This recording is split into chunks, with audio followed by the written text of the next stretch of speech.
Hey everyone, it is Shannon, and I'm here today to talk about another book for Series Talk. Today I'm going to be talking about Gathering Blue by Lois Lowry. If you're not familiar with Series Talk, it's a different style of video that I do, and it is a more in-depth conversation about one particular book within a book series. So these are in-depth, aka they are going to be spoiler. I am going to be talking about the content. I will put an explanatory link to the explanatory video up above for you to check out. And so these are a way to more of dive deep on the story, the issues, what I enjoyed, what I didn't enjoy, what you may have enjoyed or didn't enjoy, how it works within the book series so far, those kinds of things. And so today we're talking about Gathering Blue by Lois Lowry. It is the second book in the Giver Quartet, and it is a bit more of a companion, apparently, than a sequel. It doesn't feel like a sequel, and so that made a lot of sense. It came out in the year 2000, which is 8 years after The Giver. The Giver came out in 93, and I gave this 6.5 out of 10 or 2 out of 5. My goodness and gracious, how we have fallen. Because I gave The Giver 5 out of 5, 10 out of 10, loved every single moment of it. I had a lot of challenges with this, but they are mostly, they feel intentional. Like The Giver shows a utopia, and I have done a separate video on The Giver. So The Giver shows a utopia, the problems with it, and what the importance of freedom, choice, emotions, love, these kinds of things. This book, I feel like we get that, but from the opposite. We are more in a dystopic society, and it's not actually, I wouldn't say it feels 100% dystopic. It feels very desolate, and the people mostly are destitute, and there is not a lot of choice, and there is a lot of harshness, but I wouldn't say it feels like a dystopia. Like if I had not had any context of reading The Giver or knowing this is part of The Giver, I wouldn't think of it as dystopic. It just feels like, wow, this feels like horrible. It just feels horrible. And that is what the big challenge that I had with the story is, that it just, the dire circumstances and the meanness and cruelty that people had towards one another, and the unacceptedness of people who are different, I is just like, all of those are like, no, no, no. And I know that it's being done to show that this is not good behavior, and we should be more accepting, and we shouldn't be forced. There's forcefulness, but from the other side of things, it's more forcefulness in terms of people don't have choice. But we also, in The Giver, there is you don't have choice, but people don't realize that that's even a problem, because everything is predetermined and their emotions are sort of stripped away from them. So, but in this one, we follow the protagonist. She, right at the beginning, we're with her as she's grieving the loss of her mother, who's died and was taken to the fields, which is where people go when they've passed, or sometimes before they've passed. If they have some kind of differentness or deformity, they are left in the field to die or to be left for the monsters. And our protagonist is someone where that would have been the case, because she has, it's never super clearly described, but she has one of her feet doesn't work, as normal. So she uses a staff to help her help her walk.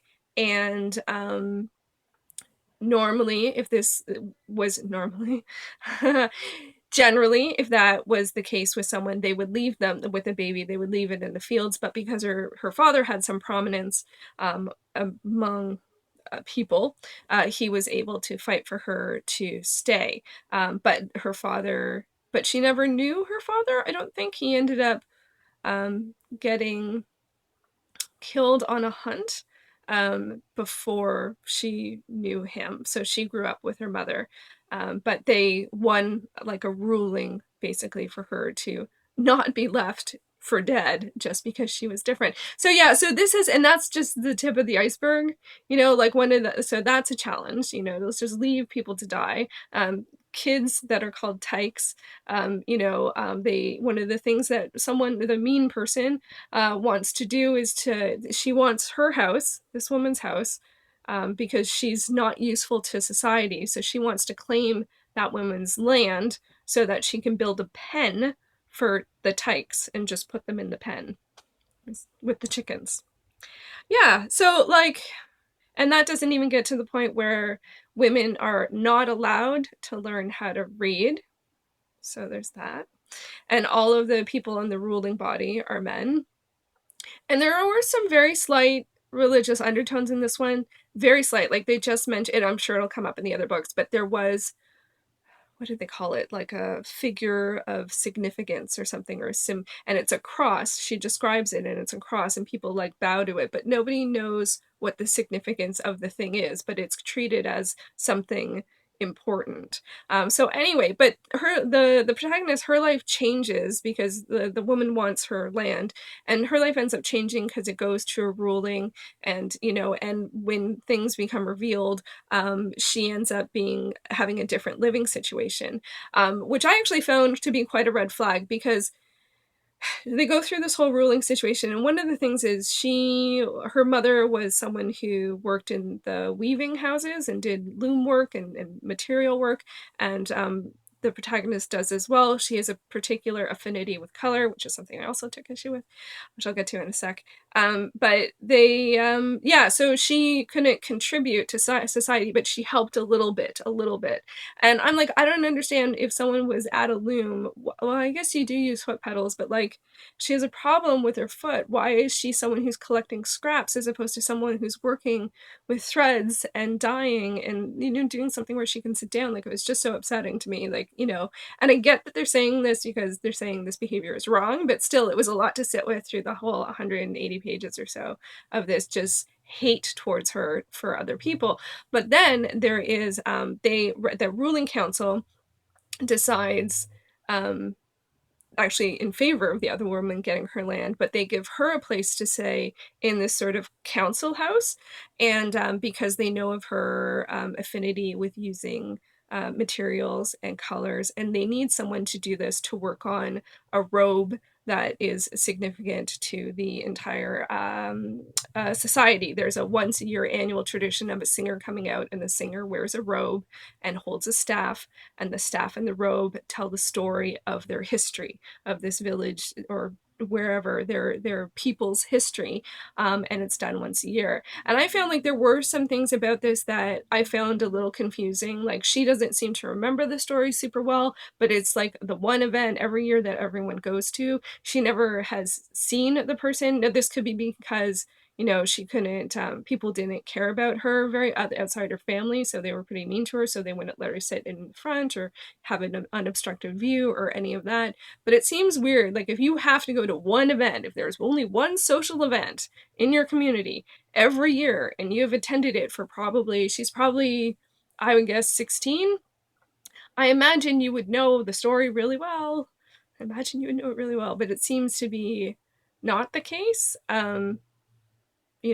Because it's really long. I think it's like a whole day or 2-day event or something like that. So anyway, so there were so many red flags. So they decided to take her in. The council decided to take her in because they want to use her skill. She has this skill. She has this affinity and skill, and they want her to work on the robe, which she's very concerned about. Like, she's scared because she doesn't really have any other options, but also they provide for her. They provide food, they provide running water. She has never seen running water before.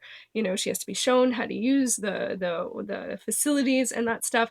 And I found confusing too, because it's like, how could a society, like, how could someone not know that people lived in houses or buildings that were bigger or different than their own? And even she didn't know. She has a friend, I think his name is Matt. He's a kid and he has a dog, and they were great. They were some of the most joyous parts of the story.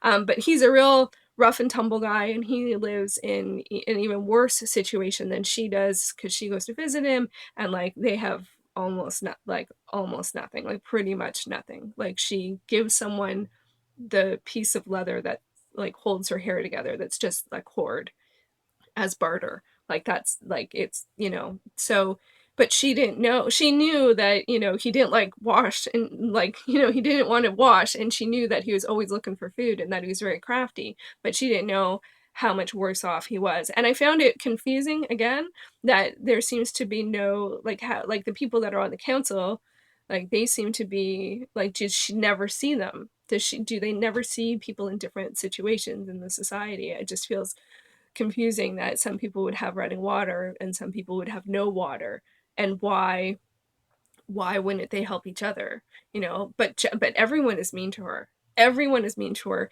and even the person on the council who sort of like takes her in or sets her up and stuff, he wants something from her. It's not, she thinks of him as like a kind soul, and she gets him to speak on her behalf. She doesn't even speak on her own behalf in her own trial. it, it's, and that was like, I don't know. So, but then it does become clear, like, that they want her because she has this affinity. There's also someone who carves wood, who has a particular affinity. There is the regular singer who's been doing this for years, and there is a new singer who is from where Matt lives. Was from a really rough neighborhood, but they took her in, and then it becomes clear that they want something and that they've negotiated the situation in their favor to have the people stay at the council, especially this young girl who's a singer, and they make her sing the things they want her to sing and practice the things they want to sing, because they want her to sing the one song of the society, and they want her to work on the one robe, and the day that she makes one improvement, she needs to make work towards the things that aren't there. So there's no choice. Although they are now provided the sustenance of life, there's no choice. All choice is taken away. Although it's a lot more subtle than it initially seems. So yeah, I had a lot of trouble with this one. And like, I liked the character of Matt. I'm very curious to see where the next story is going to go. It did get emotional and it did get my heart, but there were the gender dynamics I really bothered me, because one of the things I liked about the Giver was it's total equality there. Like, there was never a thought that someone couldn't do something based on their gender. So I don't understand in this situation why women aren't allowed to read. It's just like, what?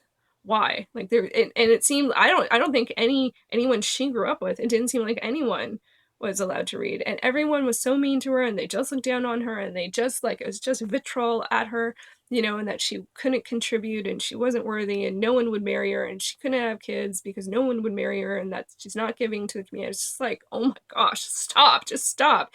And then the art thing I found really confusing, and it's unresolved at this point, because they do have this sense of like that the threads speak to her, that the colors speak to her, and that she's able to create things, and she doesn't know how or why it comes to her. And the carver explains this, that he has a similar experience, that the wood just speaks to him. And then the singer, she's really super young, so it's, you can understand how that would just come out of her. She would just start it and just keep doing it. That for me made a little more sense, I guess, also because especially with music, there are people who are like savants, like, who just they just get it. But I feel like with other arts, I'm like, it's like, yes, you can be inspired, and yes, like, things can just pop into your head, but I do feel like a lot of it is doing the work and learning the skills, and there are things that you learn, and then over time you gain that skill and you learn more and you engage in more. But just this whole, like, it just talks to me, I'm just like, I am really not down for that. And that's more of a philosophy on art. Like, I feel like it does come from you. That being said, one of the things in The Giver that they do talk about is the memories. They never, I felt like I didn't quite understand the science behind how the memories were transmitted between the receiver and the giver, or potentially the giver to the society. And they talked about losing memories, so that could happen as well, that she literally could be receiving the memory from someone who was skilled in this through their whole life. I just feel like it kind of was also saying that that is how art works, and I was like, and it didn't resolve that. It did resolve other things, and there was actually some pretty surprising moments I didn't expect.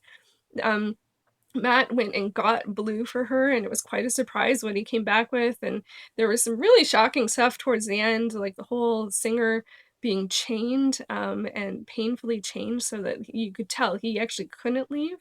Or you imagine, chained at the ankles, you're not gonna really go anywhere. They didn't explain why he was like that, but I imagine it was because his role was to sing and to bring the story of their society to their community every year, and he's not allowed to do anything else. So it's more showing a projection of what their lives are going to be like, so as for like her and the carver. So anyway, this was tough. This was tough. I had a hard time reading this one. I wasn't enjoying it. I did end up finishing it in 3 days, like I think the Giver I did as well, but it's short. It's 180 pages. I will continue the series. I do feel committed to the series, and I am curious to see where it's going to go. I think I can never remember if the next one is Messenger or Sun, but the next one is also quite short. It's even shorter. It's 150 pages, and then the last one's 300 pages.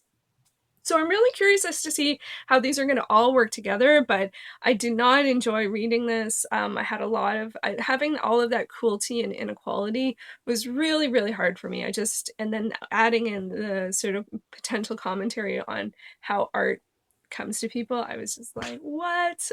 But I loved Matt and his dog, and I don't understand, actually, she made a choice at the end of the story to stay where she is as opposed to leave, and I don't understand why she did that. So I really hope they do come back to this society. I feel like the next one might follow Matt, but I don't think so.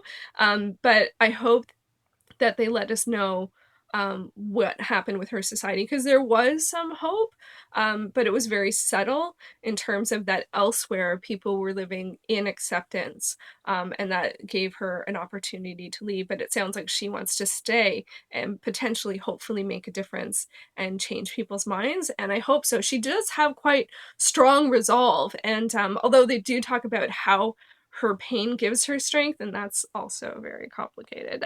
So yeah, this is a complicated one. Let me know your thoughts on this one, and in particular to this one. If you're going to talk about the whole series, make sure you put spoilers and hit enter a few times, just so that it doesn't spoil anyone else who's reading along. But this one I was challenging, and just so you know, in terms of my rating, 2 out of 5 for me generally means that either I was disappointed, which isn't a hugely fair rating because it's based on expectations, but it also means that there were multiple things in the book that I took issue with, and that was the truth with this one. And I don't feel like the writing wasn't good. It was still clear and really concise and stuff, just like it is in The Giver. I just didn't enjoy being in this world, but you're not supposed to. So, I will have to see where it goes before I feel whether or not I feel like whether or not, and I will have to see where it goes as a whole to know how I feel about it as a whole, because I felt left not knowing all the things I wanted to know. So that is a bit of a weird one. Let me know your thoughts on Gathering Blue down below, and I will be back with book number 3. Woohoo!